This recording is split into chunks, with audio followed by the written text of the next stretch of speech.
The third quarter of Thursday night's game between the Rams and the 49ers, San Francisco linebacker De'Vondre Campbell refused to go into the game. Dre Greenlaw had knee tightness. Campbell had been the starter while Greenlaw was out.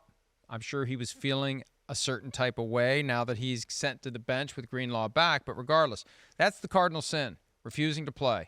And it's been clear that the 49ers are going to get rid of him, but they didn't just cut him right away like the Steelers did with LeGarrette Blount when he walked off the field early 10 years ago, because Blount ended up in New England and won a Super Bowl. They've found a way to slam the door, if this works, on Campbell playing for anyone else.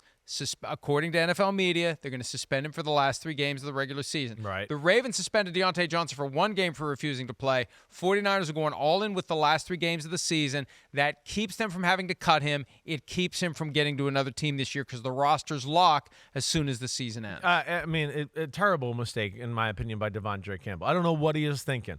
First off, of course, Dre Greenlaw is healthy. He's going to play. Dre Greenlaw is one of the best linebackers in football. Case in point, watch the game until Dre Greenlaw gets hurt.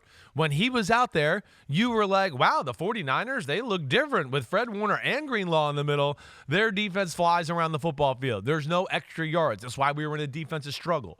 So what was he thinking there to take that stance? Then you don't warn the team. And, hey, the one thing I know about my friend, right, and Shanahan, he ain't going to deal with that kind of crap, right? I haven't talked to him. I have not. I promise you that. It was clear from the post-game press conference this isn't going to fly. We're friends for a reason. We have the same way about us in a lot of ways. So where if I was coaching a team how like that. How can you explain the 49ers' success then? Well, you're funny. You're funny. But in that, as far as that type of stuff, that's a football no-no. And most football coaches, anybody with an old school type of style is going to be like, what? You do that to my team? Let alone, I know, and that team there, they got a bunch of guys that are going to be like, they'll fight him.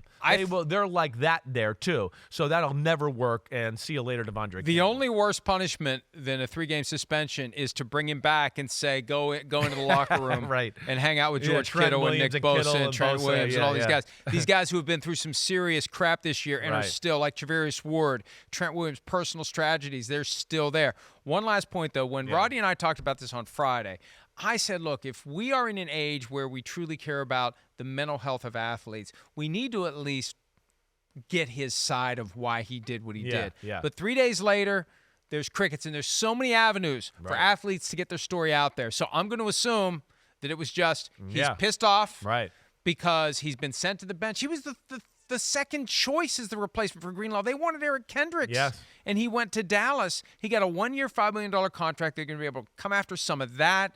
They're going to be able to not pay him $67,000 a game for the rest of the season, and they're slamming the door on him being able to go somewhere else, which is, I think, the smartest play in all of this. I think so, too. Don't give him what he wants. Hi, it's Mike Florio. Thanks for watching PFT on YouTube. Hit subscribe for the latest news and analysis from Pro Football Talk.